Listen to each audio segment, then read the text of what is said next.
ஒரு சமயம் நாரதர் இந்திரலோகத்துக்கு போனார். தேவேந்திரன் அப்போ நாரதரை பார்த்து, மகரிஷியே, எல்லா லோகங்களுக்கும் போயிட்டு வரவர் நீங்கள். உங்களோட பயணத்தில் ஏதாச்சும் அதிசயத்தையோ அற்புதத்தையோ கண்டீரா அப்படின்னு கேட்டான். நாரதர் அவன்கிட்ட, ஆமாம், அதிசயந்தான், அற்புதந்தான். ஒரு சமயம் நான் கௌதம முனிவருடைய ஆசிரமத்துக்கு போயிருந்தேன். அவரோட மனைவியான அகலிகை மிக சிறந்த அழகியாக இருக்கா. அவளை மாதிரி ஒரு அழகிய நான் இது நாள் வரைக்கும் பார்த்ததே இல்லை அப்படின்னு சொன்னார். இந்திரன் இதை நம்ப முடியாமல் தவிச்சான். நாரதர் விடை பெற்று சென்றதும் தேவேந்திரனுடைய உள்ளம் துடிக்க ஆரம்பிச்சுது. எத்தனையோ பெண்களையோ அவங்களுடைய அழகையோ சுகித்து மகிழ்ந்தவன் அவன். அவங்க எல்லாரையும் விட மிஞ்சிய அழகி அகலிகைனா அவளை எப்படியாச்சும் அடைஞ்சே தீரணும் அப்படின்னு தன்னோட மனசுக்குள்ள கங்கணம் கட்டி கொண்டான் இந்திரன். உடனே அவன் இந்திரலோகத்தை விட்டு பூலோகத்தை அடைஞ்சான். கௌதமருடைய ஆசிரமத்தையும் சென்றடைஞ்சான். ஒளிஞ்சிருந்து அகலிகையை பார்த்தான். நாரதர் சொன்ன அத்தனையும் உண்மைதான். இத்தகைய அழகிய இது நாள் வரையில் இந்திரன் பார்த்ததே கிடையாது. அகலிகை ஒரு ரிஷி பத்தினிங்கிறது கூட இந்திரன் மறந்து போனான். அவளை எப்படியாச்சும் அடைஞ்சே தீரணுங்கிற முடிவுக்கு வந்தான். கௌதமர் தினமும் சூரிய உதயத்துக்கு முன்பாகவே நீராடப் போயிடுறது வழக்கம். அந்த நேரத்தை பயன்படுத்தி கொள்ள இந்திரன் முடிவு பண்ணினான். மறுநாள் விடியறதுக்கு வெகு நேரம் இருக்கிறதுக்கு முன்னாடியே இந்திரன் சேவல் உருவத்தை எடுத்துட்டு கூவுனான். கௌதமர் எழுந்து கொண்டார். ஆற்றுக்கு புறப்பட்டு போனார்.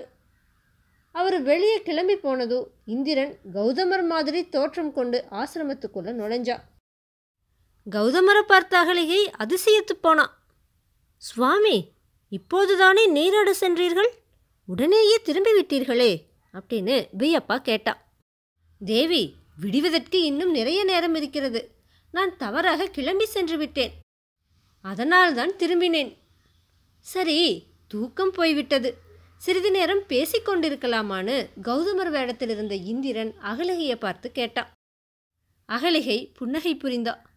அந்த அழகில் மயங்கிய இந்திரன் அவளை இழுத்து அணைச்சிக்கிட்டான். ஆத்துக்கு போன கௌதமருக்கு சந்தேகம் முளைவிட்டுச்சு.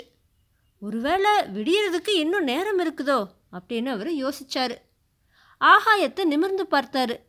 நட்சத்திரங்களுடைய அமைப்பு விடியறதுக்கு இன்னும் நிறைய நேரம் இருக்குது அப்படின்னு உணர்த்துச்சு. என்னதான் குழப்பம் மேலிட்டாலும் விரைந்து நீராடி தன்னுடைய நித்திய கடமைகளை முடிச்சுட்டு ஆசிரமத்துக்கு திரும்பினாரு கௌதமர். ஆசிரம கதவு சாத்தப்பட்டிருந்துச்சு. கதவை தட்டுனாரு. பிரியே அப்படின்னு குரல் கொடுத்தாரு. கௌதமர் உருவத்தில் இருந்த இந்திரனுடைய அணைப்பில் மெய்மறந்து கிடந்த அகலிகை சுதாரிச்சா. ஆஹா, நான் மோசம் போயிட்டனே அப்படின்னு துடிச்சு போனான். அணைத்திருந்த இந்திரனை பிடிச்சு கீழே தள்ளுனான். அவனை பார்த்து சீருனான். அற்ப பதரே, ரிஷிபத்தினியிடம் அத்துமீறி விட்டாயே. உன் காம இச்சையை வெறிகொண்டு தீர்த்தாயோ? யார் நீ? உன் உண்மை முகத்தை எனக்கு காட்டுவாயாக அப்படின்னு சொன்னான். அகலிகையுடைய சீற்றம் இந்திரனை ஆடிப்போக செஞ்சது. அவன் இந்திரனா உருமாறி அவளுக்கு முன்னாடி கூனி குறுகி நின்னான். தேவேந்திரா, நீயா இந்த மாபாதகத்தை செய்தாய் அப்படின்னு அகலிகை கத்துனான். அப்ப வெளியே மறுபடியும் கௌதமருடைய குரல் கேட்டுச்சு. பிரியே அப்படின்னு சொன்னவர் கதவை கொஞ்சம் வேகமாக தட்டத் தொடங்கி இருந்தாரு. அகலிகை கதவை திறந்தா. முனிவருடைய கால்களில் விழுந்தா. சுவாமி, நான் கரைப்பட்டவளாகிவிட்டேன், என்னை மன்னித்தருளுங்கள் அப்படின்னு கதறினா. கௌதம முனிவருக்கு ஒன்றுமே புரியல. என்ன நடந்தது, ஏன் இந்த கோலம் அப்படின்னு அகலிகையை பார்த்து கேட்டார். அகலிகை நடந்ததையெல்லாம் சொன்னான். அகலிகையே, உன் கூற்றை என்னால் ஏற்றுக்கொள்ள முடியவில்லை. என்னுடைய உருவத்தில் இருந்ததால் இந்திரனைத்தான் உன்னால் அறிய முடியவில்லை. ஆனால் அவன் தீண்டலையும் ஸ்பரிசத்தையும் உன்னால் புரிந்து கொள்ள முடியவில்லையா? கணவனின் தீண்டலுக்கும் மாற்றானின் தீண்டலுக்கும் வேற்றுமை தெரியாத நீயும் ஒரு பெண்ணா? நீ களங்கப்பட்டவள். இருவரின் ஸ்பரிசத்தையும் உணராது இன்பம் துய்த்ததால் நீ கல்லாக மாறுவாயாக அப்படின்னு சாபம் கொடுத்தாரு. அகலிகை அவருடைய பாதத்தை பற்றி கொண்டு, சுவாமி, இந்த குற்றத்திற்கு நான் எப்படி பொறுப்பாவேன்? எனக்கு இத்தனை பெரிய தண்டனையை கொடுத்து விட்டீர்களே அப்படின்னு கண்ணீர் விட்டு கதறினான். கௌதமர் சாப விமோச்சனத்தை பற்றி சொன்னார். அகலிகை, பூவுலகில் தசரத மகாராஜனுடைய மகனாகிய ஸ்ரீ ராமச்சந்திரமூர்த்தி விஸ்வாமித்திரருடைய யாகத்துக்கு உதவி செய்து அரக்கர்களை கொன்றுவிட்டு மாமுனிவரோடு மிதிலா நகரத்தை நோக்கி பயணப்படும்போது கருங்கல்லாக கிடக்கும் உனது இடத்திற்கு வருவார். அப்போது ஸ்ரீராமரின் பாதத்துளிப்பட்ட மறு வினாடியே உன்னை பீடித்திருந்த சாபம் விலகி சுய உருவை அடைவாய் அப்படின்னு சொன்னார். கௌதமர் இந்திரனை தேடினார். அவருக்கு பயந்து போய் ஆசிரம மூளை ஒன்றில் பதுங்கி இருந்த இந்திரன் கடைசியாக பூனை வடிவத்தை எடுத்து மெல்ல வெளியேற முயற்சி பண்ணினான். தன்னுடைய தவ வலிமையினால் அதை புரிஞ்சுக்கிட்ட கௌதமர், இந்திரா மடையனே, உன் வேஷத்தை நான் அறிவேன். எல்லோருமே அஞ்சும்படியாக உன்னுடைய உடல் முழுக்க பெண்குறியாக ஆகட்டும் அப்படின்னு இந்திரனை சபிச்சாரு. மறுநொடியே இந்திரனுடைய உடல் முழுக்க பெண்குறியாக மாறிடுச்சு. மற்றவங்களுக்கு எதிரில் வர்றதுக்கு வெக்கப்பட்டு பெரிய தடாகம் ஒன்றில் இருந்த தாமரை தண்டுக்குள்ளே போய் நுழைஞ்சு ஒளிஞ்சுக்கிட்டா இந்திரன். தேவலோகத்தில் இந்திரனை காணாது தேவர்களெல்லாம் குழம்பி போய் இருந்தாங்க. 14 லோகங்களிலும் தேடியும் இந்திரனை காண முடியலை. தேவர்கள் எல்லாரும் ஒன்று கூடி பிரகஸ்பதி கிட்ட போய் நின்னாங்க. அவரும் கைவிரிச்சு விட்டார். அதுக்கப்புறமா அவங்க நாரதர்கிட்ட போய் சேர்ந்தாங்க.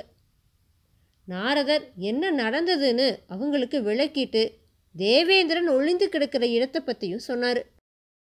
தேவர்கள் கௌதம முனிவருடைய ஆசிரமத்துக்கு போய் அவரை வணங்கி நின்னாங்க. தவமுனியே, தேவேந்திரன் இல்லாமல் தேவலோகமே ஒளிமங்கி கிடக்கிறது. அவர் செய்த கேவலமான காரியத்தை நாங்கள் நியாயப்படுத்த விரும்பவில்லை. இருந்தாலும் செய்த குற்றத்திற்கு மன்னிப்பு உண்டு இல்லையா அப்படின்னு கேட்டாங்க. முனிவர் அவங்க கிட்ட, உண்மைதான் தேவர்களே, ஸ்ரீ விநாயக பெருமானுடைய சடாட்சர மந்திரத்தை பிரகஸ்பதிக்கு நான் உபதேசிக்கிறேன். அவர் இந்திரனுக்கு உபதேசிக்கட்டும். அப்போது இந்திரனின் உடலில் உள்ள பெண் குறிகள் மறையும் அப்படின்னு சொல்லி பிரகஸ்பதிக்கு சடாட்சர மந்திரத்தை உபதேசிச்சாரு. அதுக்கப்புறமா தேவர்கள் அங்கிருந்து கிளம்பி கந்தர்ப்பங்கிற இடத்துல இருக்கிற தடாகக்கரையை அடைஞ்சாங்க. இந்திரனுக்கு பிரகஸ்பதி ஸ்ரீ விநாயக பெருமானுடைய சடாட்சர மந்திரத்தை உபதேசம் செஞ்சார். அந்த கணமே அவனோட உடலில் இருந்த பெண் குறிகள் மறைஞ்சுது. அந்த தடாகக்கரையிலேயே விநாயக பெருமானுக்கு ஆலயம் ஒன்றை எழுப்புனா இந்திரன். அதுக்கப்புறமா சடாட்சர மந்திரத்தை தொடர்ந்து உச்சாடனம் செஞ்சு விநாயகரை பூஜித்து வந்தான். அப்போ விநாயகர் இந்திரனுக்கு முன்னாடி தோன்றி, உனக்கு என்ன வரம் வேண்டும்னு கேட்டார். விநாயக பெருமானே, இங்கு தாங்கள் சிந்தாமணி விநாயகராக அருள் பாலிக்க வேண்டும். இந்த தடாக தீர்த்தம் சிந்தாமணி தீர்த்தம் என்று அழைக்கப்பெறட்டும். இந்த தலத்தில் பூஜிப்பவர்களுக்கு சகல காரிய சித்திகளும் கிடைக்க வேண்டும். இதுவே நான் வேண்டுவது அப்படின்னு சொன்னான் இந்திரன். விநாயக பெருமானும் இந்திரன் கேட்ட வரத்தையெல்லாம் அருளி மறைஞ்சார். இப்படியா நாரதர் இந்த கதையை ருக்மாங்கதனுக்கு சொல்லி முடித்தார். ருக்மாங்கதா, நீயும் அந்த தடாகத்தில் நீராடி விநாயகப் பெருமானை பூஜித்தால் உன்னுடைய உடல் நோயெல்லாம் நீங்கிவிடும்னு சொன்னார்.